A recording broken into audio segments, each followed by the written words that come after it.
وبركاته نحمده ونصلي على رسوله الكريم أما بعد আলহামদুলিল্লাহ আল্লাহ পাকের দরবারে লাখো কোটি শুকর ও সুজুদ যে আল্লাহ পাক রব্বুল আলামিন ইফতারির পূর্বে এরকম একটি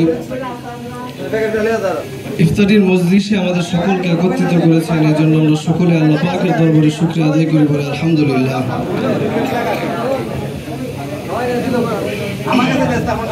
তো আল্লাহ পাক রব্বুল আলামিনের কাছে এটাই সবচেয়ে বড় শুকরিয়া। আর আপনাদের কাছে সবচেয়ে বড় কৃতজ্ঞর বিষয় হলো আমি যে রওজাতুল ফালাহ ইসলামিয়া মাদ্রাসার থেকে আজকে ইফতারির মাহফিলে আপনাদেরকে আমন্ত্রণ করেছি এবং সকলে স্বতঃস্ফূর্তভাবে যে অংশগ্রহণ করেছেন এই জন্য আপনাদের সকলের কাছে আন্তরিকভাবে আমি কৃতজ্ঞ।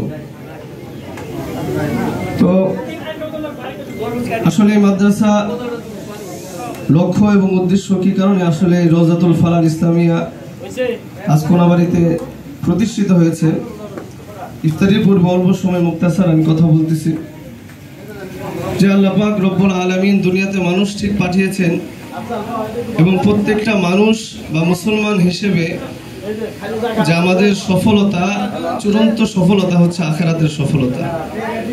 হয়তো দুনিয়াতে মানুষ কিছু কিছু মানুষ দুনিয়ার সফলতার পিছনে ছুটে, আর যারা প্রকৃত মুমিন বান্দা তারা আসলে আখিরাতের পিছনেই ছুটবে, এটাই স্বাভাবিক।